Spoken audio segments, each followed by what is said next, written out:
Media, kembali lagi di podcast Embaran Bacarita, edisi Bincang-Bincang Ramadan.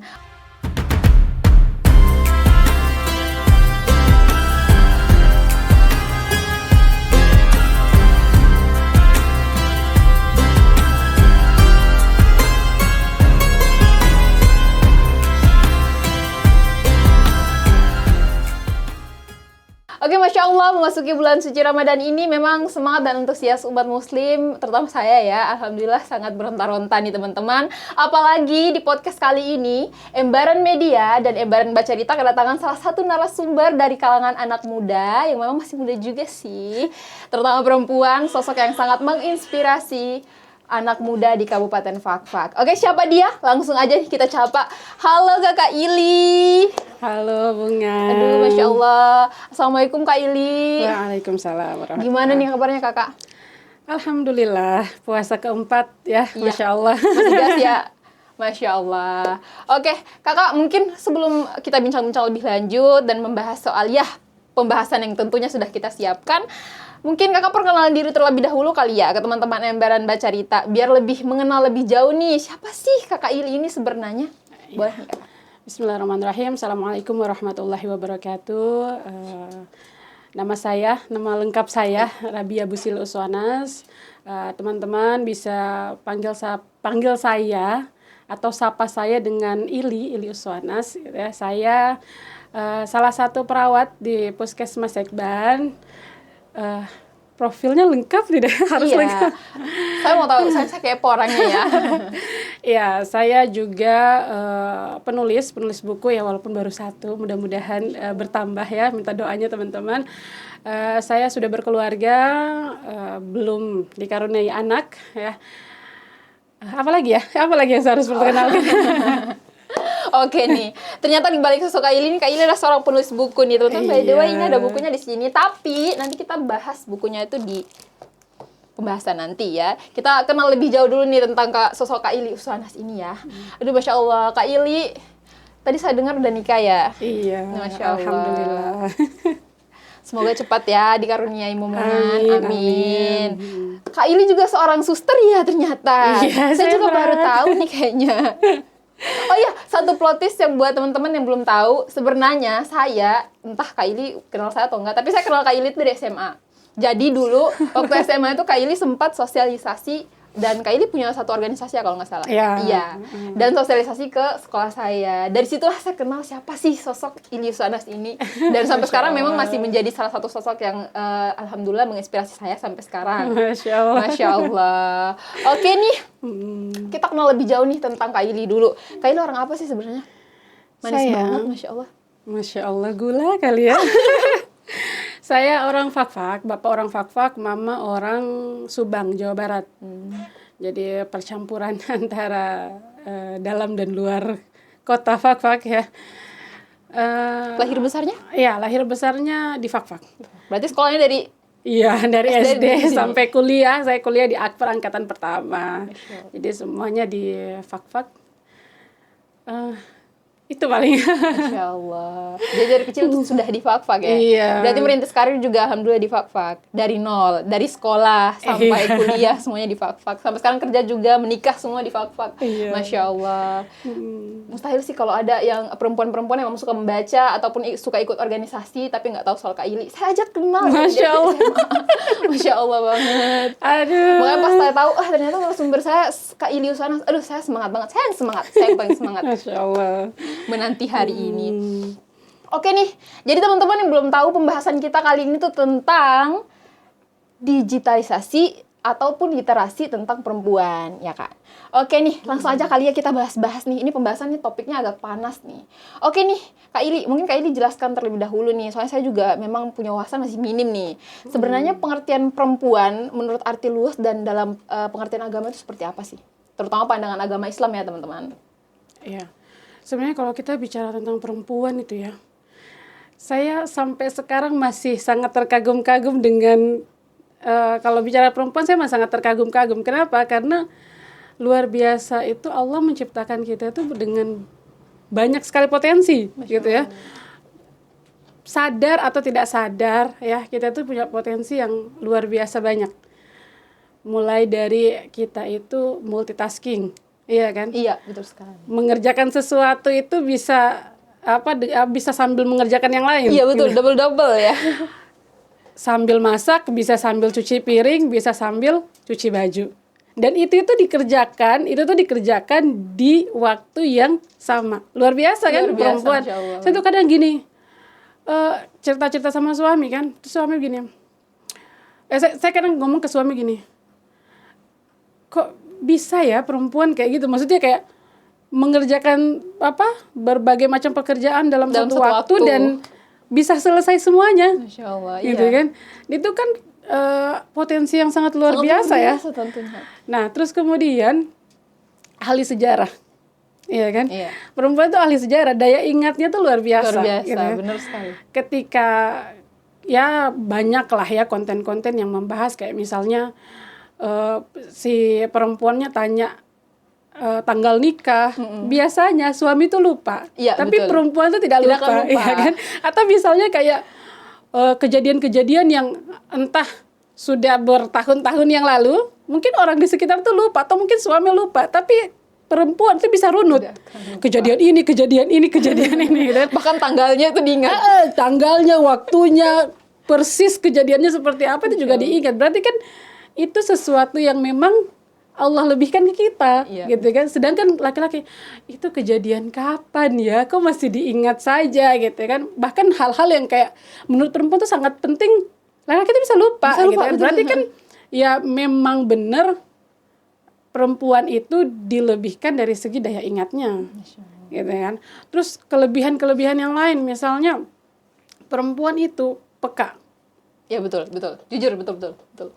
Saya tuh kadang gini, maksudnya ngobrol sama suami tuh saya nanya sesuatu gitu kan, saya tuh pikirannya sudah kemana-mana, karena kan melihat kondisi yang lain atau membandingkan dengan kondisi yang lain, atau misalnya kok bahkan gerak-gerik satu saja yang berubah itu kayak gini, kenapa ya? Iya. Kenapa ya gitu? Peka Karena kan? saking pekanya gitu terhadap situasi dan kondisi gitu. Sampai kayak suami tuh gini, tidak ada maksud apa-apa. Tapi kok kenapa begini ya? Kenapa begitu? Cuman gara-gara satu perubahan sikap. Betul. Yang saya pikir ini potensi-potensi yang luar biasa ya. Yang Allah kasih buat perempuan. Makanya kalau saya itu lihat ke diri atau misalnya lihat ke perempuan-perempuan di luar sana gitu yang kemudian melemahkan atau mengecilkan peran tuh kayak sayang sekali, Sayang, gitu betul, kan, karena potensinya. banyak sekali potensi kita, belum lagi dari segi Allah kasih rahim, Iya. kasih sayang. Rahim itu kan dalam bahasa Indonesianya itu kan kasih sayang, dan kasih sayang perempuan itu sudahlah mau disakiti berapa kali Tetap dimaafin. perempuan tetap memaafkan gitu kan. Entah itu anaknya, entah itu suaminya gitu, atau mungkin teman-teman dekat. Kadang kan ada ada kondisi-kondisi di mana kita tuh bertanya-tanya gini, kok sudah disakiti tapi tetap menerima lagi, karena memang kasih sayangnya itu ya luas gitu kan, karena Allah melebihkan hal-hal itu. Jadi kalau misalnya bicara perempuan tuh saya rasa kayak Luar biasa sekali, Masya Allah sekali. kita tuh harus tahu potensi kita tuh sebesar itu gitu.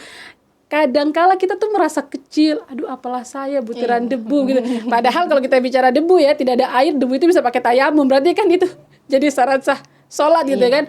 Nah, jangan sampai kita tuh punya pemikiran yang kecil kayak begitu. Padahal tadi perempuan itu Masya Allah. Masya Tinggal Allah. kita gali kan sebenarnya, tinggal kita istilahnya kita asah, kita upayakan gitu ya, kita belajar untuk kemudian lebih mendalami potensi-potensi itu. Untuk meningkatkan potensi yang ada di diri meningkatkan kita. potensi-potensi itu. Itu. Masya Allah banget ya. Ternyata perempuan itu dalam pandangan agama, dalam pandangan luas, sama-sama yang Masya Allah banget ya. Punya potensi yang diberikan Allah tuh luar biasa. Ya, seperti yang tadi Kak Ili bilang, terkadang perempuan tuh ingat hal-hal kecil yang tidak diingat oleh pasangannya. Bener banget. Padahal itu kadang tentang diri mereka, tapi kita yang ingat. Iya, benar. Kayak gitu tuh memori cadangan gitu loh. Jadi dipakai untuk mengingat hal-hal tentang mereka. Masya Allah. Oke nih, berbicara soal literasi perempuan. Apa sih literasi perempuan itu, Kak Ili? Yang saya pahami ya, literasi perempuan itu Dalam artian perempuan itu harus kemudian cerdas dalam memahami ide, memahami konsep, memahami gagasan. Kita itu harus meninggalkan stigma di masyarakat bahwa perempuan itu cuma bisanya menggosip. Ya, Iya. itu kita harus tinggalkan. Karena dengan potensi-potensi tadi, kita tuh bisa jadi lebih baik dari hanya sekedar duduk Gosip orang. gosipin orang gitu ya, gibahin orang. Saya jadi ingat waktu awal ta'aruf sama suami itu, suami ngomong gini, cuman satu yang saya tidak suka, dan saya mohon untuk tidak dilakukan. Apa itu? Jangan gibahin orang. Artinya kan tadi mungkin dari segi potensi yang lain, mungkin perempuan itu cerewet dan lain sebagainya. Sebenarnya ini kan potensi. Tapi potensi ini tidak didasari oleh kecerdasan dalam memahami ide, dalam memahami gagasan, dalam memahami pemahaman-pemahaman, sehingga tidak ada yang keluar, gitu kan? Artinya yang keluar ya paling apa yang kemudian dia lihat di sekitarnya, gitu kan, terus kemudian diomongi dan lain sebagainya. Tanpa mencerna, tanpa mensaring, langsung aja ngomong-ngomong ceplos-ceplos.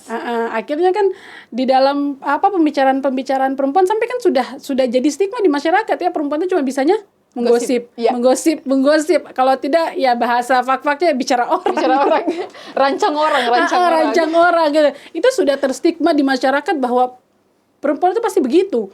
Atau kayak kayak duduk-duduk itu sudah pasti, apalagi kalau bapak yang lewat ini, dia bicara orang. Itu sudah jadi stigma di masyarakat kan. Nah, harusnya kita itu dengan potensi-potensi yang sebanyak tadi, taruhlah misalnya kita tuh punya daya ingat yang kuat. Taruhlah kalau kita tuh membaca, apalagi sekarang sudah zaman digital gitu kan, serba mudah. Kalau dulu kita mau membaca harus ke perpustakaan. Sekarang kan e-book itu ada kita mau buka apapun, cari apapun itu bisa gitu kan. Sehingga lebih mudah untuk mengakses ide-ide, gagasan-gagasan, pemahaman-pemahaman yang hari ini itu semakin canggih digital, semakin canggih media. Itu kayaknya jika tidak didasari dengan kecerdasan, itu hilang, habis gitu ya. Pokoknya tidak ada arti dan tidak ada makna pun, bisa jadi hanya menimbulkan keributan, pembulian gitu ya, saling labrang. Itu kan sering terjadi hal-hal kayak gitu. Cuman dari ketidakcerdasan itu. Gitu ya. Jadi penting ya, perempuan itu punya literasi digital, itu kecerdasan dalam mengelola digital, kecerdasan dalam mengelola pemahaman ide-ide dan lain sebagainya. Itu menurut saya sangat penting karena potensinya besar gitu kan. Akhirnya bisa melahirkan karya-karya kalau punya hal-hal itu. Iya, betul sekali. Makanya sangat disayangkan sekali ya kalau perempuan itu tidak memanfaatkan apa yang diberikan Tuhan ya. Terutama potensi-potensi tadi. Rugi sekali. Makanya saya suka emosi, suka gedek sama orang-orang yang bilang kalau perempuan itu nggak perlu sekolah tinggi. Apa sih? Perempuan tuh harus punya wawasan yang luas karena mereka tuh diberikan talenta dan juga sesuatu yang tidak dimiliki oleh lawan jenis kita kepada kita itu. Jadi memang harus diolah dengan baik pastinya. Masya Allah sekali ya. Oke nih, lanjut. Menurut pandangan luas dan pandangan Islam nih, terutama pandangan Islam ya, bagaimana sih kedudukan seorang perempuan itu? Iya. Lagi-lagi ya, Masya Allah, ketika tadi kalau kita bicara dari segi potensi ya, fisik ya, struktur otak, mengingat dan lain sebagainya, itu saja sudah luar biasa. Apalagi kalau kita bicara tentang Islam, perempuan itu tidak ada posisi yang tidak menguntungkan. Sebenarnya kalau kita benar-benar mempelajari Islam, perempuan itu tidak ada posisi yang tidak menguntungkan. Ketika dia jadi anak ya, dia bisa bawa orang tuanya ke surga. Ada hadisnya Rasulullah itu mengatakan begini, ketika orang tua itu membesarkan 2 atau 3 anak perempuan, jaminannya surga. Masya Allah. 2, 3 anak perempuan, ini bukan 1, 2 bahkan 3 anak perempuan itu jaminannya surga. Nah, sebagai anak dia bisa kemudian memasukkan orang tuanya ke surga. Ketika dia jadi istri, dia bisa membantu suaminya masuk surga. Iya kan? Posisinya luar biasa berarti kan? Masya Allah, Masya Allah. Dia yang kemudian menjaga dirinya untuk suaminya, gitu kan. Ketika dia jadi ibu, dia yang mendidik anak-anaknya biar anak-anaknya bisa masuk surga. Iya kan? Belum lagi perannya sebagai apa? Perannya sebagai pendidik muslimah yang lain, ibu-ibu yang lain ya, perempuan-perempuan yang lain, saling berbagi ilmu dan lain sebagainya. Posisinya itu sangat menguntungkan kalau kita lihat di dalam Islam ya, banyak sekali dalil-dalil, hadis-hadis, ayat-ayat itu yang mengatakan bahwa posisi perempuan itu ya mungkin karena tadi ya dengan potensi yang banyak itu sehingga perannya juga tidak main-main. Ya, perannya perempuan, perannya ibu, perannya istri itu juga tidak main-main. Ya, bahkan banyak sekali ya kayak tulisan-tulisan atau konten-konten itu yang membahas tentang laki-laki tanpa perempuan. Itu tidak bisa ngapa-ngapain. Iya, tapi saya biasanya lihat yang kebalik loh. Perempuan tanpa uang laki-laki bisa apa? Ya. Sebenarnya ya, kalau kita lihat ya, bahkan saya pernah menanyakan ini ke salah satu teman. Saya minta dia, waktu itu saya belum nikah, jadi saya minta dia untuk tanyakan ke suaminya. Kira-kira kalau istrinya tidak ada atau istrinya berangkat, apa yang terjadi? Bahkan ya songkohnya saja itu bisa lupa taruh di mana. Iya kan? Berarti kan sangat mendukung gitu kan laki-laki tanpa perempuan itu. Makanya dalam Islam ketika kemudian mungkin ini familiar ya ayat ini ketika kita suka lihat undangan nikah, biasanya ada ayat itu yang mengatakan begini.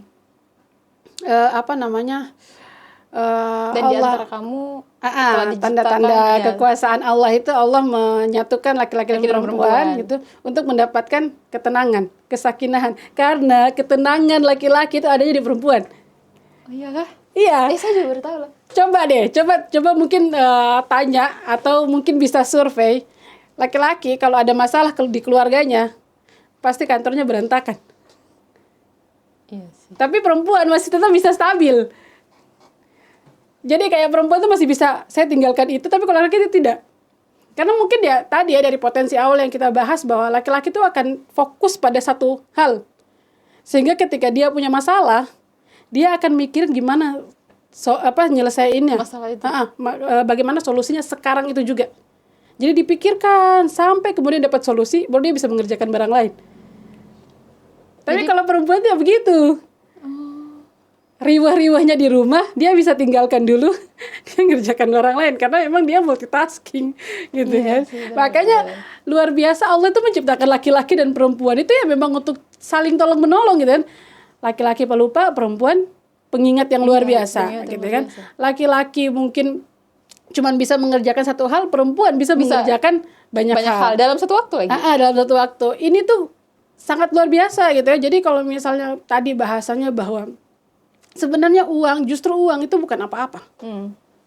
Ya, bahkan perempuan itu ya, banyak kan perempuan yang kayak misalnya gini,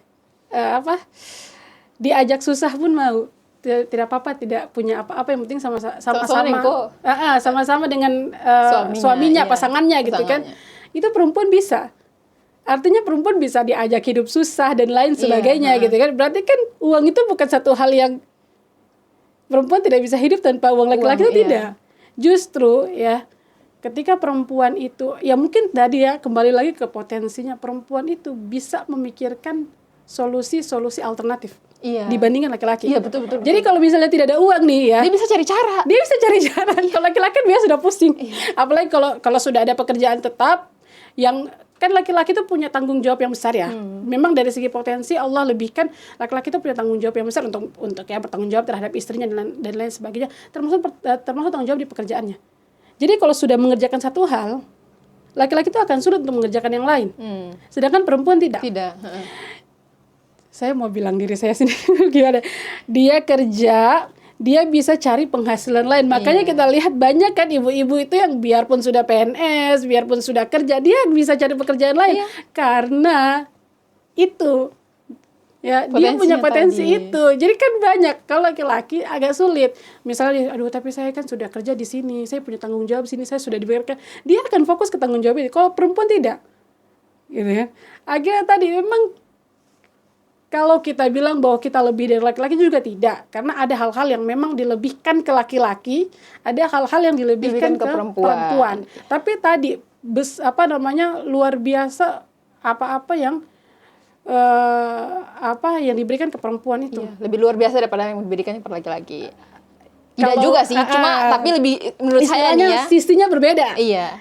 Sisinya berbeda tapi dipasangkan untuk saling tolong-menolong, jadi saling melengkapi, jadi tidak bisa kemudian sempurna, masing-masing sempurna itu tidak bisa, jadi harus bersama baru bisa sempurna gitu, dengan potensi-potensi yang tadi Allah sudah kasih, pencipta kita sudah kasih gitu. Tapi tuh terkadang tuh tanpa disadari ya, perempuan itu bisa melakukan apa yang dilakukan laki-laki, tapi belum tentu laki-laki itu bisa melakukan apa yang dilakukan oleh perempuan. Contoh kecil nih, perempuan tuh bisa kerja, bantu cari uang, bisa pikul kayu, kalau perempuan itu pasti bisa pikul kayu bakar lah segala macam. Tapi belum tentu laki-laki dia bisa masak, belum tentu.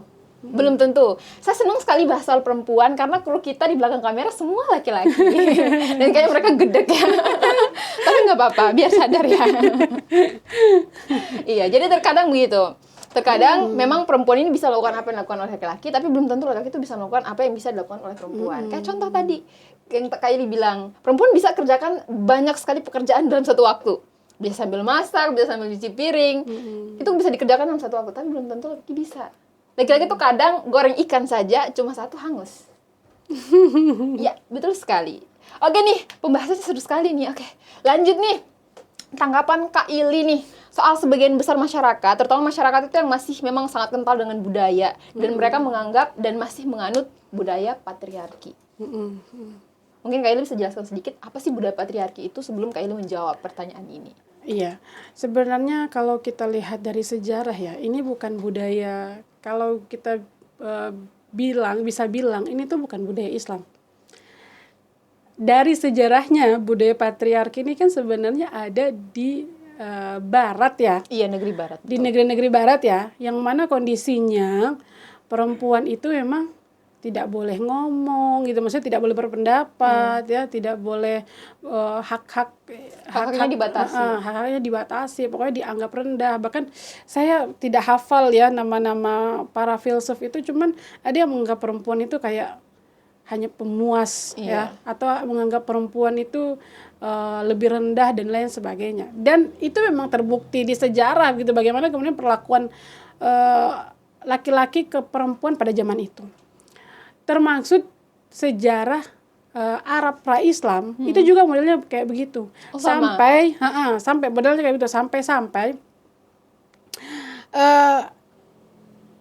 sebuah aib ketika perempuan tuh melahirkan tapi bukan melahirkan anak laki-laki. Oh iya, saya pernah baca juga itu kayak anak perempuannya dikubur hidup-hidup kalau nggak salah. Iya, itu Arab pra-Islam. Taruhlah kalau kita biasa bahasa kan Arab jahiliyah ya, Arab pra-Islam, Arab dalam kebodohan. Itu sama kayak Barat. Artinya kondisi ini tuh sama, di mana perempuan itu tertindas, perempuan itu dianggap lemah, perempuan itu dianggap pokoknya makhluk kalau bisa dibilang makhluk paling menjijikkan gitu kan. Nah, tapi ketika kemudian sering berkembangnya zaman, ya disolusikan, kita lihat akan ada dua solusi. Ada solusi di Arab dan ada solusi di Barat. Solusi di Arab yaitu Islam. Ketika Rasulullah diutus, ya, terus kemudian perempuan itu jadi mulia. Dulu laki-laki Arab itu boleh nikah sampai 10-11 perempuan. Tapi ketika Islam datang itu dibatasi. Ya kan? Ketika Islam datang itu dibatasi. Dulu perempuan itu tidak punya hak suara. Tapi ketika Islam itu datang, bahkan ada salah satu kisah ketika Rasulullah sudah wafat, terus kemudian diganti diganti Umar bin Khattab. Terus ada laki-laki itu yang protes tentang mahar. Protes bahwa mahar itu harus ditetapkan ukurannya. Maksudnya nilainya seberapa gitu kan. Supaya tidak memberatkan laki-laki, supaya laki-laki itu menyiapkan. Nah, sempat Umar bin Khattab itu radhiyallahu an menyampaikan keputusannya ke forum depan umum bahwa batas mahar harus segini. Tidak boleh meminta lebih dari itu. Terus kemudian ada salah satu ummahat itu, salah satu perempuan itu yang kemudian protes. Dia bilang apa? Mahar itu adalah haknya perempuan. Tidak boleh kemudian dibatasi, karena Allah saja tidak membatasi. Kenapa Umar bin Khattab harus membatasi? Karena pada saat itu Umar bin Khattab sebagai khalifah, sebagai pemimpin gitu ya. Kenapa Umar bin Khattab harus membatasi? Gitu. Akhirnya keputusan itu dibatalkan dan dikembalikan bahwa mahar itu terserah perempuan. Tapi jangan juga memberatkan, jangan juga meringankan. Meringankan dalam artian menurunkan harga diri perempuan juga gitu kan. Jadi di batas yang perempuan itu minta, berarti itu adalah batas yang dia batas istilahnya batas harga dirinya lah gitu kan. Nah, berarti kan tadi Islam itu hadir, perempuan suaranya juga didengar gitu kan. Dulu perempuan itu tidak boleh belajar. Pada Arab pra-Islam ya, perempuan tidak boleh belajar. Tapi ketika kemudian Rasulullah diutus, perempuan itu protes. Kapan waktu untuk kami belajar? Laki-laki terus yang belajar, laki-laki terus yang diberikan majelis dan lain sebagainya. Rasulullah itu menyampaikan bahwa hari ini, jadi memberikan jadwal gitu ya. Pada hari ini perempuan berkumpul di sini untuk diberikan ilmu. Artinya kalau kita kembali ke yang tadi, ketika Arab pra-Islam itu sangat jauh berbeda ketika Islam itu hadir. Pun semakin kesini Rasulullah sudah wafat, digantikan para khalifah gitu ya. Ada satu kisah itu di Baghdad. Jadi waktu masa-masa kejayaan Islam ya, ada satu kondisi di pasar Amuriyah. Jadi pusat kekuasaannya itu di Baghdad, kejadiannya di Amuriyah. Amuriyah kalau kita lihat di peta sekarang itu di Turki. Kejadiannya di Amuriyah. Apa kejadiannya? Jadi beberapa orang Yahudi itu mengikat ujung gamisnya ini perempuan, sehingga ketika perempuan itu berdiri, perempuan itu tersungkur dan kelihatan auratnya. Terus ditertawakan kan oleh orang-orang di situ, di pasar itu. Nah, terus orang-orang itu bilang begini, mana pemimpinmu? Panggil. Siapa yang bisa menolongmu sekarang gitu kan? Terus dia bilang gini. Dia sambil menangis terus berteriak. Nama pemimpinnya waktu itu Mu'tasim Billah. Wahai Mu'tasim Billah, wahai Mu'tasim Billah gitu kan. Saya seorang muslimat sedang dilecehkan. Saya seorang muslimah sedang dilecehkan gitu kan. Tahu apa yang terjadi?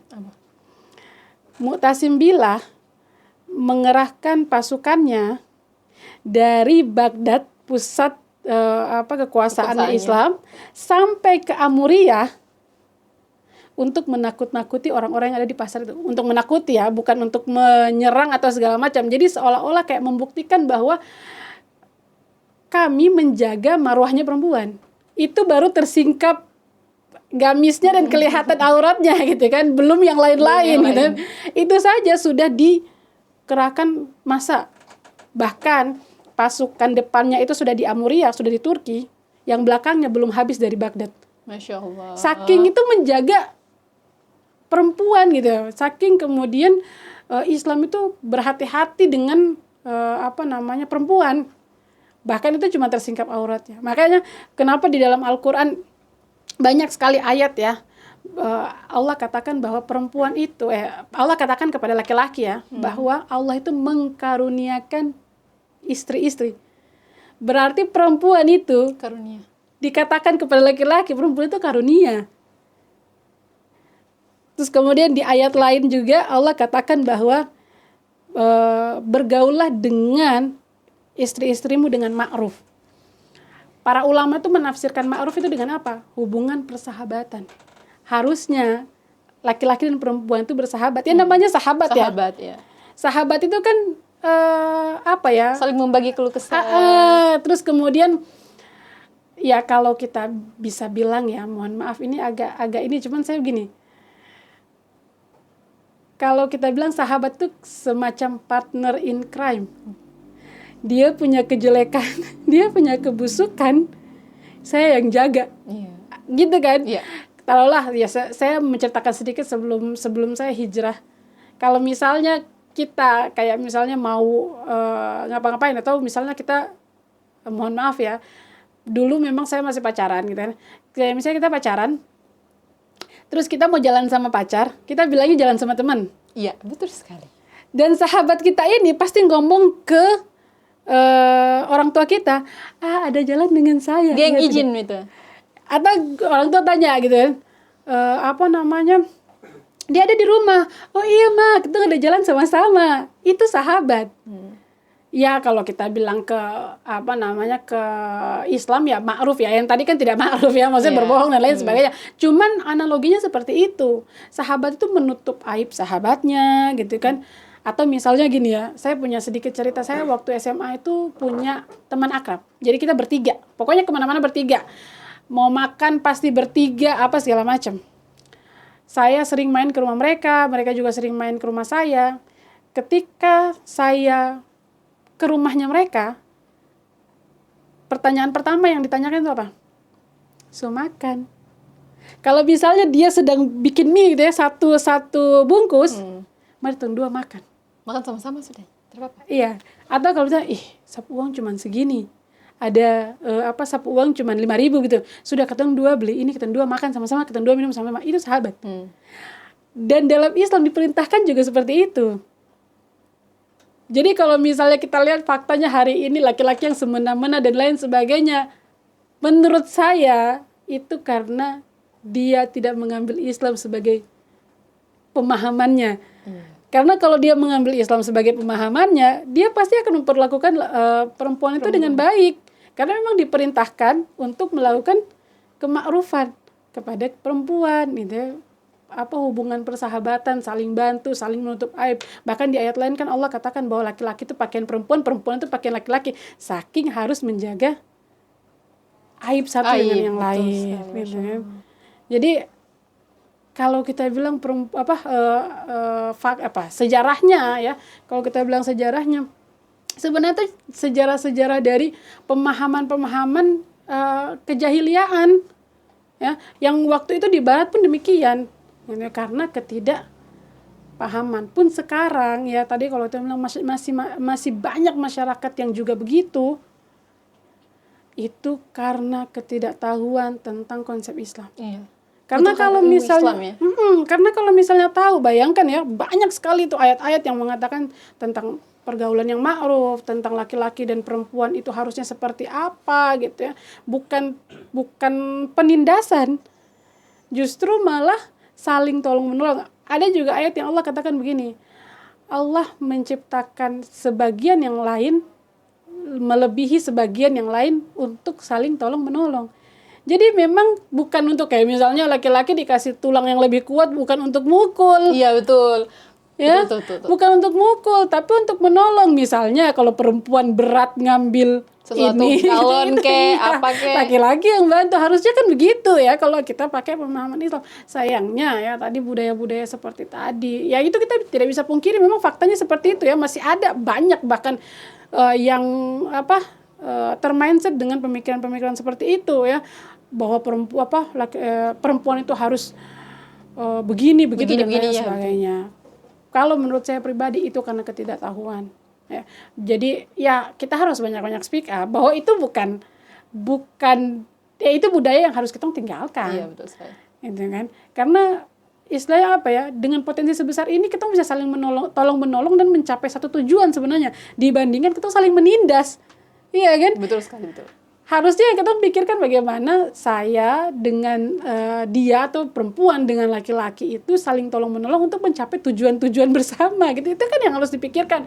Nah, tapi sayangnya tadi tujuan bersamanya tidak ada, konsep-konsepnya juga masih pakai konsep-konsep atau pandangan-pandangan yang keliru. Akhirnya tadi ada salah satu pihak, entah laki-laki atau perempuan, itu semua merasa menjadi korban.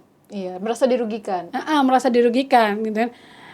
Tapi pada faktanya juga rugi gitu. Maksudnya memang pada faktanya memang rugi gitu kan. Ditambah lagi merasa jadi korban gitu kan. Akhirnya tadi mengambil langkah-langkah yang saya pikir balas dendam dan lain sebagainya. Padahal tadi akhirnya kan teralihkan ya, yang tadinya tujuan bersamanya kita apa, tapi karena ketidaktahuan, ketidakpahaman, akhirnya Minimnya ilmu akhirnya. jalan sendiri-sendiri Iya. gitu kan. Padahal tadi kalau kita satukan, ini potensinya bagus, yang ini potensinya bagus gitu ya, disatukan menggapai tujuan-tujuan bersama, itu pasti akan lahir generasi-generasi yang juga luar biasa. Bayangkan kalau misalnya hubungan laki-laki dan relasi laki-laki dan perempuan itu istrinya menindas satu dan lainnya, yang korban siapa? Anak. Iya, betul. Iya kan, generasi akhirnya kacau. Karena bagaimana ibu itu mau ngurus generasinya, sedangkan saya tidak selesai dengan relasi Dengan suami pasangannya. istrinya gitu kan. Banyak sekali itu ibu-ibu yang curhat, tapi suami saya begini, tapi suami saya begitu. Pun kita ngomong tentang, aduh ibu, ini anak-anak semakin begini, ayo ibu, ini anak-anak harus kita bekali ini, bekali itu. Tapi ibu-ibu itu tidak selesai, karena apa? Karena relasi laki-laki dan perempuan atau pasangan itu yang tidak ma'ruf gitu. Iya. Ya, dengan budaya-budaya yang tadi ya, yang sempat dibilang budaya patriarki dan lain sebagainya, itu membuat akhirnya kacau kemana-mana gitu kan, anak tidak terurus, keluarga tidak harmonis dan lain sebagainya. Saya pikir ini ketika kita mau merubah budaya ini diawali dengan belajar. Ya cerdas tadi ya, entah cerdas memilih konsep-konsep, memilih pandangan-pandangan sehingga kita tidak termakan oleh budaya-budaya tadi. Gitu. Tapi menurut Kak Ili nih, bagaimana ketika ini kita bicara soal budaya patriarki nih. Di Indonesia ini kan memiliki banyak banget keanekaragaman suku dan juga budaya. Tak kita pun pungkiri dong, pasti di daerah-daerah pedalaman itu masih menggunakan budaya-budaya mereka yang masih sangat kental. Ya di mana budaya-budaya mereka itu terkadang menomorduakan perempuan nih.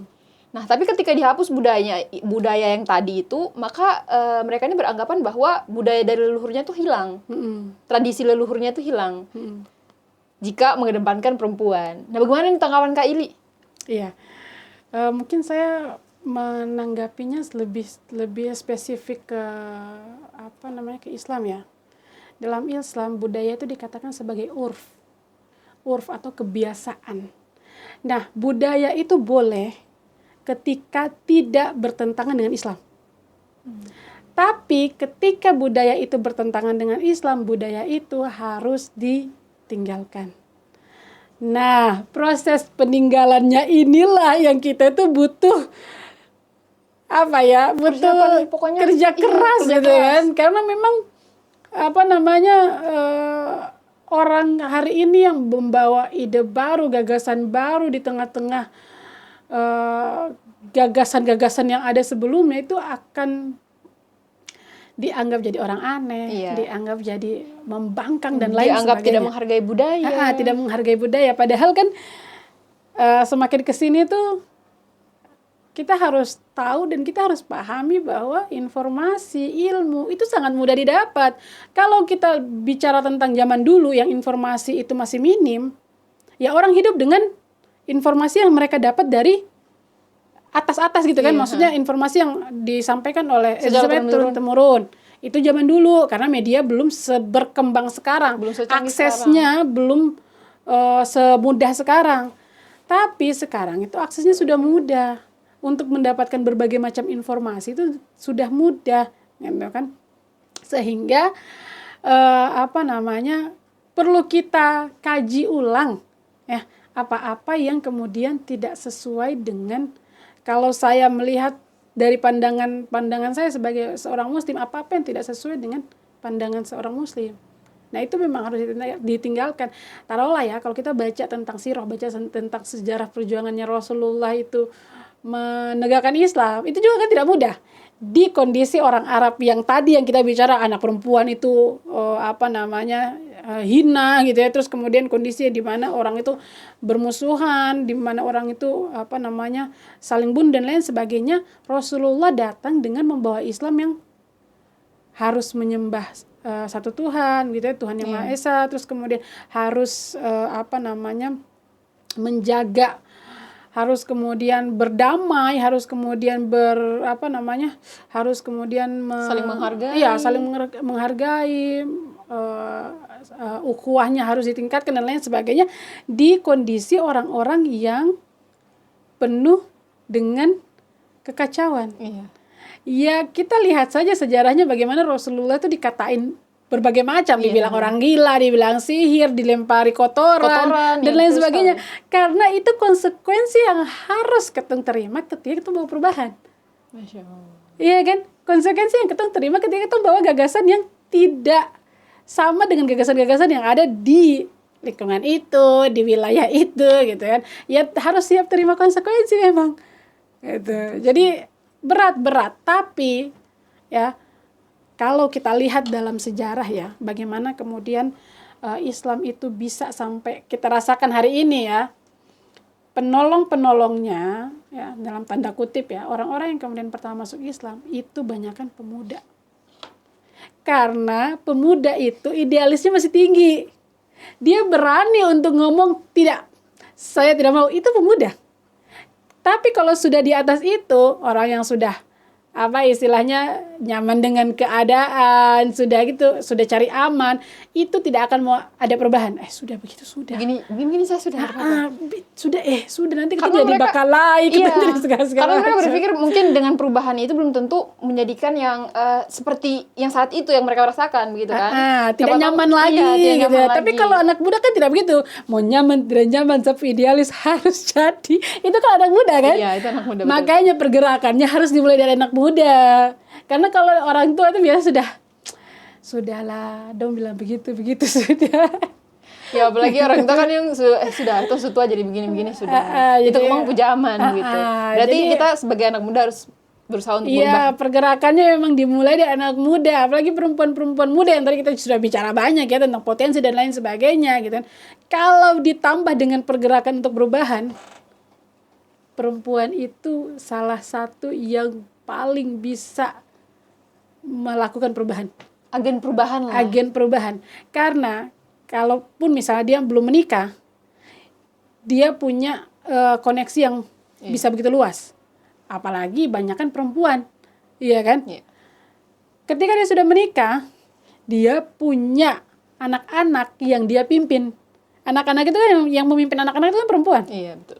Ya kan, yang ngurusin, yang apa segala perempuan, dan dia paling bisa untuk memberikan pemahaman yang benar. Ya, istilahnya dia bisa memutus kondisi-kondisi yang salah. Itu perempuan. Rantai ketidaktahuan tadi diputus sama perempuan. Diputus sama perempuan. Tapi tantangannya adalah perempuan itu harus belajar akhirnya kan. Iya, betul sekali. Dari sebelum dia punya anak. Walaupun tidak ada kata terlambat untuk belajar, cuman kalau misalnya kita terus masih muda gitu ya, itu harus dilakukan. Jangan sampai kita tadi potensi-potensi yang begitu banyak kita malah alihkan dengan hal-hal yang sebenarnya tidak membawa kita pada idealis-idealisnya kita. Itu. Masya Allah. Saya langsung tersadar ternyata saya sebagai perempuan itu berharga ya. Terus sebagai perempuan itu sebagai agen perubahan ya untuk bangsa ini, terutama untuk kita mempunyai kabupaten ini. Oke nih, lanjut. Kak Ili, seru banget ya Allah pembahasannya, Masya Allah. Bagaimana nih kodrat perempuan itu dalam Islam? Karena nih yang saya pernah dengar juga, saya pernah baca juga. Terkadang masyarakat sekarang ini mereka menganggap bahwa kodrat perempuan itu yang bersangkutan dengan dapur, rumah gitu kan. Kamar, kasur, sumur. Iya, 3R ya? Iya, 3R kan. Padahal kalau dalam agama Islam itu kan ada 4M. Menstruasi, mengandung, melahirkan, menyusui. Itu kodratnya perempuan. Tapi dalam pandangan masyarakat beda lagi nih. Perempuan itu dianggap bahwa ya tadi yang Sutika jelaskan. Di dapur, di rumah, 3R gitu. Iya. Bagaimana nih pandangan Islam? Ya, kalau dalam Islam itu yang saya pelajari dan saya pahami, perempuan itu punya tiga peran. 3 peran itu apa? Yang pertama ummun warabatul bait. Ummun warabatul bait itu ibu dan pengurus rumah tangga. Tapi jangan menerjemahkan ini sebagai pembantu rumah tangga ya. Ini beda. Pengurus rumah tangga dan pembantu rumah tangga itu beda. Pengurus rumah tangga, kalau kita mendefinisikan atau membahasakan dengan bahasa keren itu apa? Manajer rumah tangga. Rumah tangga, iya betul. Sekarang ya, coba deh kita lamar pekerjaan dengan kualifikasi manajer, terus kita pakai ijazah SD, apa bisa? Enggak. Paling tidak dia harus punya ijazah D3 atau sarjana S1. manajemen, iya kan? Apalagi kalau dia jadi ibu, hari ini ya itu kan sudah kejuruan manajemen administrasi manajemen komputer itu khusus bahas komputer, manajemen keuangan khusus bahas keuangan. Tapi perempuan dia harus punya manajemen semuanya. Dia harus punya manajemen waktu. Karena dia harus memanajemen waktunya dia, memanajemen waktunya suami, dan memanajemen waktu anak-anaknya. Iya kan? Dia harus punya manajemen keuangan. Dia punya ilmu manajemen keuangan. Karena apa? Karena uang suaminya itu dimanajemen oleh dia. Istri, iya, yang kelola istri. Iya kan? Cukup tidak cukup, yang kelola itu istri. Dia harus punya manajemen apa? Manajemen mengatur, misalnya kalau kita bahas sekarang yang lagi bermasalah sekali itu ya, manajemen pengasuhan anak. Dia kan harus punya. Iya. Anak itu ya, taruhlah kalau kita bilang dia harus jadi bidannya rumah. Dia harus tahu tumbuh kembangnya anak itu bulan segini dia harusnya bisa apa. Bulan segini dia harusnya bisa apa. Jadi dia harus jadi bidan. Kalau keluarganya sakit, dia harus jadi perawat. Iya kan? Iya, betul. Dan banyak sekali manajemen yang harus dia manajemen di dalam rumah, gitu kan. Yang hari ini kalau kita bilang mau lamar kerja saja harus ada ijazahnya. Jadi harus perempuan itu punya ijazah, harus punya ilmu itu. Pengetahuan tadi. Itu kayak basic dasar gitu ya. Karena dia menjalankan peran sebagai manajer tadi. Tapi pelaksana bukan harus dia. Tidak harus dia. Kan dia cuma mengatur nih. Manajemen itu kan manage, mengatur. Dia kan mengaturnya. Iya. Pelaksana boleh dia, boleh bukan dia. Taruhlah kalau suaminya gajinya 20 juta per bulan. Dia kan harus manajemen waktu tuh. Ada kondisi-kondisi di mana pakaian, nyuci, atau piring kotor dan lain sebagainya. Dia bisa bayar orang kalau gaji suaminya itu 20 juta udah digit. Gitu kan. Dia bisa bayar orang. Yang penting yang dia tahu adalah pekerjaan selesai. Kan kerjanya manajemen. Iya, betul. Kerjanya selesai. Cuci baju misalnya gitu kan. Kalau dia tidak bisa cuci baju karena dia punya pekerjaan lain atau dia harus fokus ngurus anak dan lain sebagainya, ada tempat laundry sayang. Bener banget. Laundry gitu kan. Tapi dia pastikan bahwa terlaundry. Dia pastikan bahwa ini terselesaikan pekerjaan Selesai, ini. ya. Jadi yang mengerjakan boleh bukan dia. Tapi dia yang memastikan bahwa pekerjaan itu selesai. Dia yang istilah jadi kepalanya gitu, kepala manajer. Dia yang jadi itu, bukan dia sebagai pelakunya gitu ya. Makanya saya tuh sering sama suami saya gini. Kan kita sama-sama kerja ya. Jam 2 pulang, jam setengah 2 pulang. Pastinya kan kalau saya sempat pagi itu masak, kalau tidak sempat ya berarti kan kita sama-sama belum makan nih. Pulang gini, kita pergi makan aja. Ya kan ada uang gaji suami. Atau kalau tidak kan ada uang saya. Ayo kita pergi makan. Dia tenang, saya tenang. Iya. Yang penting pada saat itu makan keluarga saya terselesaikan. Kita tinggal contoh, selesai gitu. Selesai gitu kan. Atau misalnya banyak kan sekarang kayak jual lauk. Tinggal beli lauk aja gitu ya. Pagi-pagi kita taruh nasi. Sebenarnya yang melakukan itu tidak harus kita. Gitu ya. Tapi kita yang memanajerialnya, kita yang memastikan bahwa semuanya itu selesai. Kita yang tuannya gitu dari pekerjaan-pekerjaan itu. Nah, kalau misalnya gitu ya, kalau misalnya pun ternyata gaji suami tidak cukup misalnya gitu kan, ya kita yang kemudian memanajemen waktu karena kita yang melakukan dan lain sebagainya. Pokoknya itu urusan kita deh. Kita yang kemudian memastikan segala macamnya itu bisa terselesaikan. Itu yang pertama. Menjadi ibu dan manajer rumah tangga. Yang kedua, peran perempuan itu apa? Menjadi pendidik generasi madrasatul ula. Karena akses pertama akses pertama kepada anak itu adalah ibunya. Iya kan? Ya, Sebelum betul. siapapun pegang, yang pegang itu pasti ibunya. Berarti yang paling bisa untuk melakukan pendidikan kepada anaknya, yang paling punya banyak waktu melakukan pendidikan ke anak itu adalah ibunya. apa yang kemudian ibunya, orang tuanya itu ajarkan, itu yang kemudian dia lakukan. Karena dia belum melihat apapun kan. Yang dia lihat bagaimana orang tua saya melakukan, bagaimana ayah saya, bagaimana ibu saya, itu yang kemudian jadi sandarannya dia. Karena belum sekolah, belum apa-apa. Kan itu masih pure didikan dari orang tua. Sekarang saya tanya, bolehkah atau bisakah guru dia melamar kerja dengan pendidikan SD? Tidak. Dia harus punya spesifikasi sebagai guru. Berarti kan ibu ini selain tadi jadi manajer, dia juga harus jadi guru Untuk anak-anak. untuk anak-anaknya, gitu kan. Makanya banyak sekali yang berkembang itu pembahasan-pembahasan kayak ibunya S3, ibunya ini, ibunya itu, anaknya dititipi ke mbak yang SD.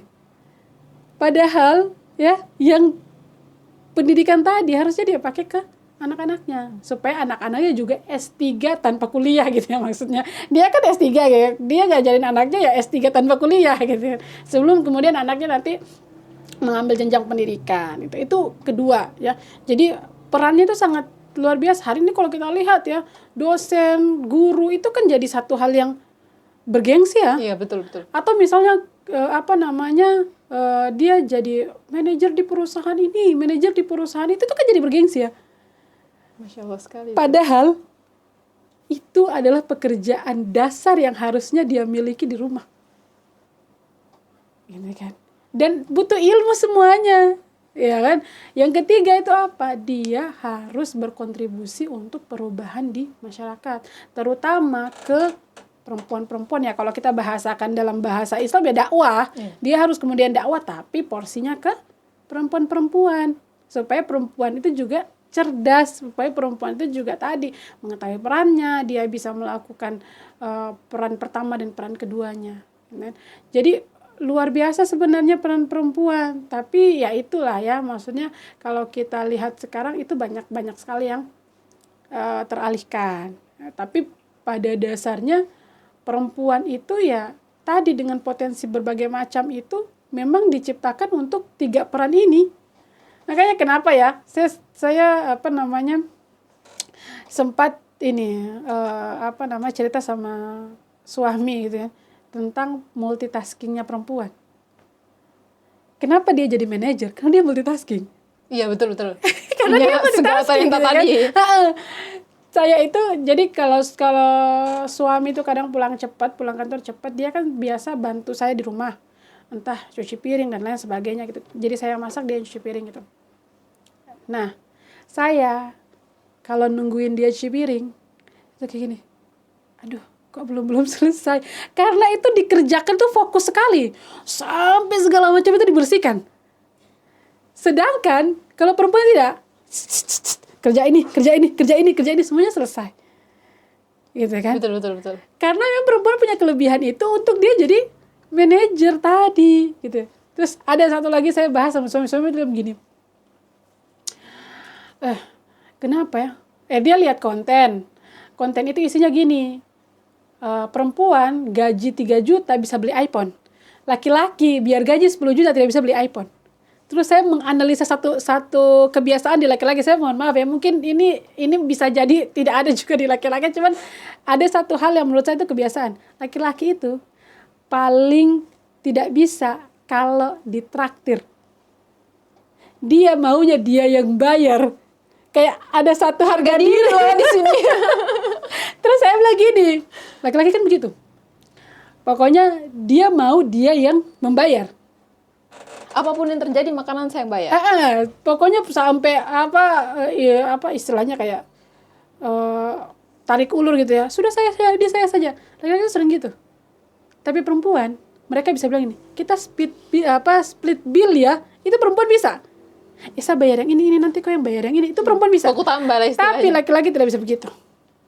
Harga diri nih, Bu. Iya, harga diri. Karena merasa bahwa saya harus terlihat oke. Apalagi di hadapan teman-teman ya, saya bilang itu yang saya lihat. Saya tidak tahu kalau laki-laki yang misalnya taruhlah kayak dia masih sekolah misalnya, kalau masih SMA ya mungkin kondisi-kondisi split bill itu mungkin terjadi. Tapi kalau laki-laki pekerja itu jarang terjadi. Sudah ada ini. Kalau dibayar itu kayak harga dirinya jatuh gitu, walaupun tidak tahu nanti pulang, ya Allah ini tinggal segini. Tapi kalau perempuan tidak, perempuan akan mikir, saya uang tinggal segini, saya cuma punya kuota jajan segini. Saya cuma punya kuota jajan segini. Nanti saya bayar segini, kok bayar segini ya. Tapi kalau laki tidak mungkin bilang gitu. Betul. Dia tidak mungkin bilang ke temannya gini, cuman ada segini nih. Saya bayar segini, kok bayar segini. Itu paling gengsi. Makanya dia tidak bisa menabung. Betul. Terus saya bilang gitu kan. Sebenarnya itu fakta yang saya intra. Terus saya menginikan ke dia, mengklarifikasi, memvalidasi ke dia. Terus dia gini, betul lagi. Karena memang betul. Artinya tadi perempuan itu di pikirannya sudah mindset manajemen uang. Kalau saya jajan segini sekarang, nanti sebentar gimana? Ini ada kebutuhan ini. Jadi pikirannya itu panjang. Karena tadi dia memang punya potensi itu sedangkan tidak dimiliki oleh laki. Makanya pengurusan uang itu ada di perempuan. Bukan di laki-laki. Betul. Manajemen keuangan itu ada di perempuan, bukan di laki-laki. Karena kalau di laki-laki, sudahlah, teman aja ke sini, ayo gas. beli ini, beli itu dan lain sebagainya. Jadi memang potensi itu diberikan untuk menjalankan peran-perannya perempuan. Jadi kalau bisa mereka di luar sana ngomong bahwa perempuan itu tidak berdaya dan lain sebagainya, tidak. Justru ketika dia mengetahui potensinya yang sangat luar biasa, dia akan sangat berdaya. Saya sampai begini, saya sebelum nikah itu belajar manajemen keuangan. Jadi memang dari sebelum nikah itu, gaji, itu sudah ada ini loh, ada kayak buku akuntansinya tuh loh, pengeluaran, pemasukan, itu sudah ada. Iya betul. Jadi saya sudah plot untuk misalnya untuk sabun-sabun sekian, untuk ini sekian, sampai memplotkan untuk jajan itu sekian.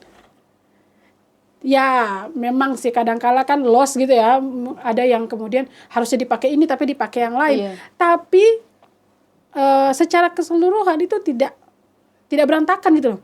Kadang-kala kan saking berantakannya, baru tanggal 15 kenapa uang tidak ada?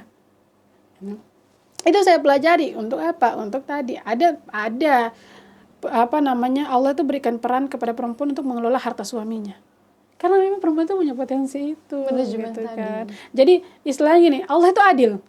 Ketika Allah perintahkan dalam Islam perempuan itu harus melakukan ini, Allah kasih potensinya. Ini. Iya, betul. Sehingga potensi itu dimanfaatkan melakukan peran.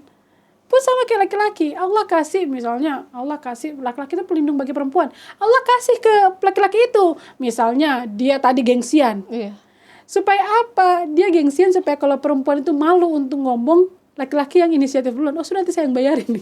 Maksudnya gitu. Jadi dia saling kan perempuan kadang gini, saya bilang kah tidak. Kan perempuan suka gitu, tidak enakan. Tapi laki-laki itu orangnya tek gitu. Sudah nanti saya bikin. Sudah nanti saya gini. Bahkan ketika kita curhat pengen didengar aja, laki-laki langsung kasih solusi. Tidak begitu juga. Maksudnya saya itu cuma pengen cerita, tapi laki-laki itu ini ada masalah. Istri saya ada masalah gitu kan. Saya harus mensolusikannya seperti apa? Sudah nanti saya bikin ini, Karena memang mereka itu diamanahi, diberikan potensi untuk bertanggung jawab. Orang kalau bertanggung jawab itu gitu kan, langsung cari solusi. Ketika ada masalah, solusinya bagaimana? Nah, coba dites. Ketika kita curhat ke suami ya, tentang apapun, padahal pengennya cuma mau didengar. Tapi suami itu langsung kasih solusi. Atau misalnya kemarin tuh ibu ini ada bilang saya begini. Dia bilang apa? Ketuk pergi di dia. Saking kayak harus punya solusi gitu. Atau kayak misalnya misalnya kita bilang, uang sisa segini. Itu suami sudah pikir, aduh ya ampun, uang sisa segini, saya harus cari di mana dan lain sebagainya. Karena memang itu ada di dia, gitu ya, potensi itu ada di dia. Atau misalnya hal-hal lain lah ya. Bahkan saya pernah saya baca satu penelitian, kalau laki-laki itu ya, dia kalau masuk di warung, dia sukanya duduk di tempat-tempat yang bisa terlihat semuanya. Jadi kayak di pojokan yang bisa terlihat semuanya. Sedangkan perempuan itu memilih tempat-tempat yang dia kalau bisa tidak terlihat. Kenapa? Karena laki-laki itu instingnya insting ya tadi pelindung. Sehingga untuk melindungi perempuannya, dia harus fokus ke semua lokasi gitu. Ada bahaya tidak, ada bahaya tidak. Tapi kalau perempuan, instingnya memang insting mau dilindungi. Sehingga dia memang cari tempat-tempat yang bisa terlindungi. Bisa melindungi dia. Bisa melindungi dia. Bahkan bisa jadi kayak jangan sampai saya terlihat, cari perlindungan tadi. Ya itu ya tadi kita bicara dari awal, memang potensi-potensi inilah yang Allah kasih untuk menjalankan peran-peran yang lain gitu. Peran-peran yang juga Allah kasih. Nah, paling tidak ada 3 peran tadi yang menurut saya kalau perempuan mengerjakan ini, perempuan tidak akan merasa tidak berdaya. Bagaimana dia manajemen uang? Itu yang pelajari harusnya orang akuntansi kan, tapi dia bisa. Ya setidaknya dasar-dasarnya ya. Iya. Dasar-dasarnya pasti dia tahu. Harusnya dia tahu gitu kan. Jadi kalau ngomongin keuangan, oh saya bisa ngomongin keuangan. Kalau ngomongin perawatan, oh saya bisa ngomongin perawatan. Kalau ngomongin pengasuhan anak, parenting, saya juga bisa melakukan. Gitu kan. Betul. Jadi kalau misalnya hari ini kita kuliah satu jurusan sebagai Ummun Warabatul Bait, ibu dan pengurus rumah tangga, itu ya manajemen rumah tangga, dan juga jadi pendidik generasi, dia tahu semua jurusan. Iya betul sekali loh. Satu kadang heran pada saat saya bilang masa sakit kepala, oh itu minum obat ini, mama tahu dari mana? Perasaan mama SMA tidak lulus, mama bisa tahu. Terus nanti kayak macam tidak ada uang sama sekali itu. Sudah kau jualan ini ya, pembisnis. Ini mama, ya Allah mama kuliah kedokteran lah, kuliah bisnis lah semua. Masya Allah, ya. Masya Allah, ya. Ibu-ibu mama ini ya. Memang jawabannya Kak Ili tadi membagi ilmunya itu sangat membuka saya punya pemikiran sekali. Yang tadinya saya berpikir bahwa di dapur itu bukan kodratnya saya. Tiba-tiba pas dengar yang tadi Kak Ili sampaikan, saya jadi berpikir, oh iya. Ternyata kalau memang bukan perempuan yang urus itu akan hancur kan, laki-laki tidak mungkin bisa urus itu. Oke nih guys, kita bahas soal ini kali ya. Masya Allah bukunya Kak Ili, ya Allah bisa dikasih loh gratis beserta pernak-perniknya. Saya mau pamer. Oke nih kita bahas apa judulnya Kak Ili serta apa sih alasan Kak Ili membuat buku ini. Iya, saya mungkin cerita sedikit ya dari masih ada waktunya. Apa ya Karena Allah? saya suka cerita soalnya kadang lost. Jadi sebenarnya kan kalau kembali ke belakang ya, titik balik di mana saya menemukan tujuan dari hidup yang benar-benar memang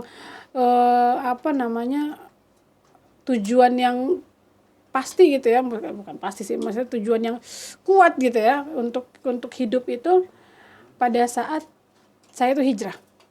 Jadi memang berbagai macam dinamika kehidupan dan akhirnya saya memutuskan untuk hijrah, untuk mendalami agama gitu, untuk kemudian lebih belajar. Nah, dalam proses hijrah itu kan banyak yang saya pelajari, termasuk di dalamnya saya belajar tentang ya peran-peran yang Allah kasih kepada manusia. Iya. Untuk bisa jadi pengurus bumi gitu ya, khalifatul ard, pengurus bumi, terus kemudian untuk bisa jadi perempuan untuk bisa jadi ibu dan lain sebagainya, itu saya pelajari. Nah, ketika belajar itu kan saya jadi excited gitu ya, wah luar biasa ini, saya harus gimana akhirnya untuk kemudian menjalankan peran-peran ini. Sedangkan di 2018 itu saya sudah kerja, saya sudah jadi perawat pada saat itu. Saya sudah lulus kuliah dan saya sudah jadi perawat. Bahkan sampai ya, saya kepikiran untuk apa? Apa saya harus ambil jurusan guru agama? Saking kayak, semakin belajar tuh saya menemukan banyak hal yang selama ini mungkin saya tidak tahu. Ya, Islam mengajarkan hal itu gitu kan. Sampai saya memutuskan, tapi qadarullah saya tuh tembus PNS dan jadi perawat. Akhirnya kan untuk memulai kuliah baru dengan jurusan baru itu kan agak sulit. Ya, akhirnya, tidak mudah lah.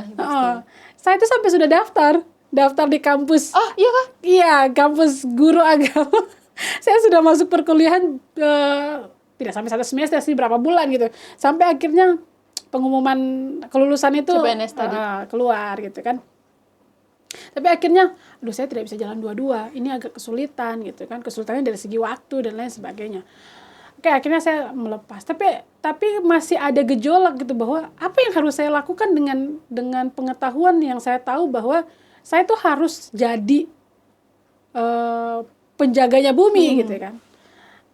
Pada akhirnya saya memutuskan untuk apa? saya kan sudah jadi perawat nih ya.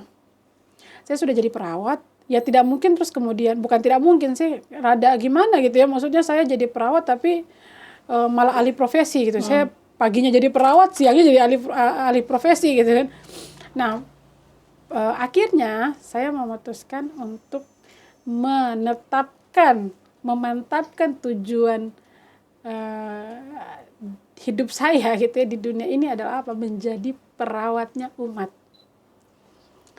Dalam perspektif yang sempit ya, perawat itu kan ya kerja di di fasilitas kesehatan untuk merawat gitu ya. Merawat dari segi fisik. Orang sakit datang kita rawat, kita kasih edukasi dan lain sebagainya untuk memulihkan fisiknya. Tapi di luar itu saya juga jadi perawat. Perawatnya adalah perawat umat yang kemudian apa? Memperbaiki pemahamannya umat, gitu kan? Memperbaiki pemahaman umat. Termasuk yang saya kaji belakangan ini dari semenjak saya nulis buku, terus kemudian saya juga bikin teman cerita. Itu salah satu langkah-langkah untuk menjadi perawat umat itu. Saya melihat bahwa saya mendiagnos ada salah satu penyakit yang ada di anak muda itu yang kemudian mengalihkan anak muda itu dari perannya. Apa itu? Gangguan mental. Iya, betul sekali. Psikologi gangguan psikologis. Yang kemudian buat anak muda itu jadi potensinya besar. Iya kan, kalau kita gali dari segi potensi yang tadi kita bicarakan itu besar. Tapi kok tidak ada pergerakan gitu ya. Maksudnya jangankan dia mau belajar. Yang dia lakukan hanya rebahan.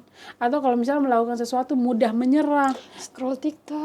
Scroll TikTok itu waktu habis di scroll TikTok. Atau kalau misal dia mau mengupayakan sesuatu, sudah mental block. Aduh, kayaknya saya terlalu bisa deh. Iya, betul-betul. Gampang minder, gampang menyerah. Insecure. Nah, dari hasil diagnos itu gitu ya, maksudnya sebagai perawat tadi saya mendiagnosa itu dan akhirnya saya membuat sebuah buku yang judulnya Teman Cerita ya. Jadi alurnya itu ya membahas satu persatu apa yang kemudian dialami oleh anak-anak muda. Dan base-nya juga based on pengalaman, maksudnya yang kemudian saya alami saat sekolah gitu kan. Hal-hal kayak begitu akhirnya saya tuangkan di buku dan saya mensolusikan itu dengan pandangan-pandangan Islam. Karena ya walaupun sekarang ya kalau kita bicara jejak digital tuh juga pasti akan ada gitu ya, ketika kita misalnya mungkin merekam video dan lain sebagainya, itu bisa jadi jejak digital. Tapi saya juga memilih untuk menuliskan buku untuk menjadi jejak saya, bahwa saya pernah menulis buku dan harapannya buku ini bisa menjadi tadi jalan saya mencapai tujuan saya, yaitu menjadi perawatnya umat gitu.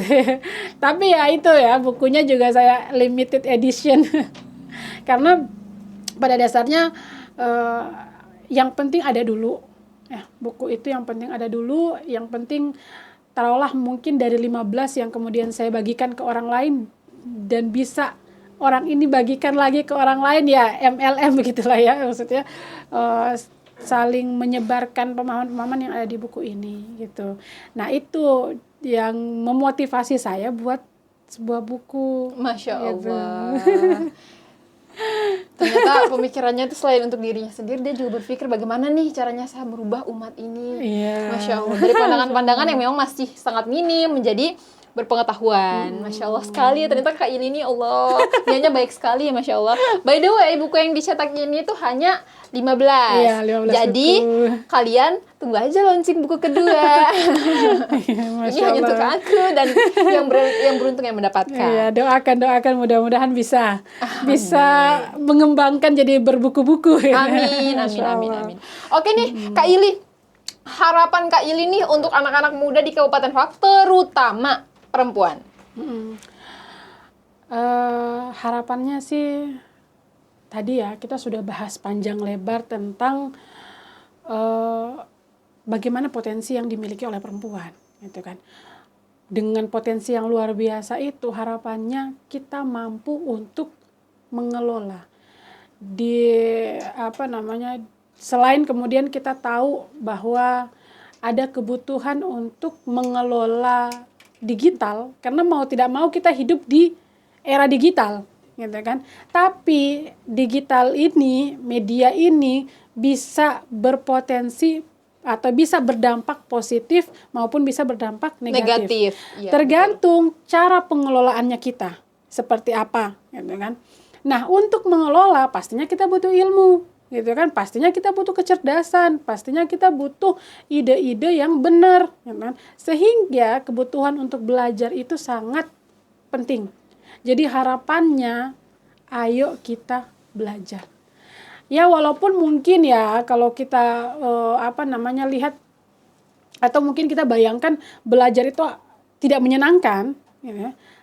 Tapi kita bisa buat itu dengan semenyenangkan mungkin. Ya, banyak sekarang ya, maksudnya ide-ide untuk pembelajaran itu kan sangat banyak, gitu. Nah, harapannya ayo kita belajar. Ayo kita perbanyak majelis-majelis ilmu, ayo kita perbanyak diskusi-diskusi yang itu bisa mengembangkan pengetahuan kita, pemahaman kita, gitu kan. Karena kita dituntut untuk itu. Kita dituntut untuk itu dan kita punya potensi untuk itu, dan peradaban itu membutuhkan itu. Masya Allah. Ya kan? Ya, betul. Karena bagaimana peradaban itu berjalan itu tergantung perempuan. Karena dia yang akan membawa peradaban. Itu salah satu kata-katanya R.A. Kartini, perempuan itu adalah pembawa peradaban. Jadi peradaban itu mau ke arah mana, itu perempuan yang tentukan. Tergantung perempuan. Maka perempuan itu harus cerdas, perempuan itu harus berilmu, gitu kan. Di sisi lain Imam Syafi'i juga pernah berkata bahwa jika kita tidak sanggup menahan lelahnya belajar, maka kita harus sanggup menahan perihnya kebodohan. Harapannya ya, anak-anak muda khususnya perempuan, ayo kita belajar. Belajar meluaskan pemahaman kita, meluaskan pengetahuan kita, gitu ya, dan kemudian kitalah menjadi agen-agen perubahan. Itu. Duh, Masya Allah banget nih harapannya untuk anak-anak muda. Masya Allah. Oke, yang terakhir nih Kak Ili, kata-kata motivasinya dong untuk anak-anak muda Kabupaten Fafak, ya terutama ya pastinya perempuan, karena di sini kita bahas soal literasi perempuan. Intinya jangan kecilkan peran, karena peran kita tuh sebenarnya besar, tapi kita yang tidak kemudian menggali potensi-potensi itu. Masya Allah. Saya ketampar sama kata-katanya loh. Memang setiap narasumber itu kata-kata motivasinya itu pasti menyentuh sekali di saya. Makanya saya selalu minta kata-kata motivasi. Iya. Keren banget. Aduh, Masya Allah. Kak Ili, ternyata pembahasan kita panjang banget ya, tapi seru banget, Masya Allah, seru sekali. Terima kasih Kak Ili sudah mau membagi pengetahuan, pengalaman, dan juga ilmunya tentunya untuk anak-anak muda Kabupaten Fafak, terkhusus nih perempuan. Apalagi di bulan Ramadan ini. Terima kasih juga Kak Ili udah mau bicara panjang lebar, padahal lagi puasa ya, tapi alhamdulillah semangatnya itu Masya Allah banget, dari datang sampai masuk ke studio, Masya Allah banget. Semoga bisa menyebarkan semangat. Amin. Sukses terus dalam karirnya. Amin. Terus sukses juga dalam menulis buku selanjutnya ya. Ditunggu launching buku selanjutnya. Masya Allah. Terima kasih banyak ya Kak Ili. Ya, sama-sama. Pokoknya saya tidak capek mengucapkan terima kasih, karena saya sangat menunggu nih kedatangan nih narasumber ini. Masya Allah. Terima kasih banyak sudah mau bersedia hadir di podcast kami. Dan buat teman-teman semua, saya mewakili kru Embaran Bacarita mengucapkan selamat memasuki bulan suci Ramadan, selamat menjalankan ibadah puasa, dan semoga ibadah amal dan puasa kita diterima oleh Allah Subhanahu wa Ta'ala. Oke nih buat teman-teman, jangan lupa tinggalkan like dan juga jangan lupa subscribe. Tinggalkan juga masukan-masukan di kolom komentar kita, karena kita akan mendengar dan juga mengkaji masukan-masukan kalian. Jangan lupa juga nih buat nyalain lonceng notifikasinya biar nggak ketinggalan video terbaru dari Embaran Bacarita. Oke, mungkin itu dulu ya kali ya videonya Kakak. Terima kasih. Tetap stay tune di Embaran Bacarita. Embaran Media, medianya anak muda, informasi menjangkau Nusantara. Dadah, see you. Dadah dulu Kak Ili.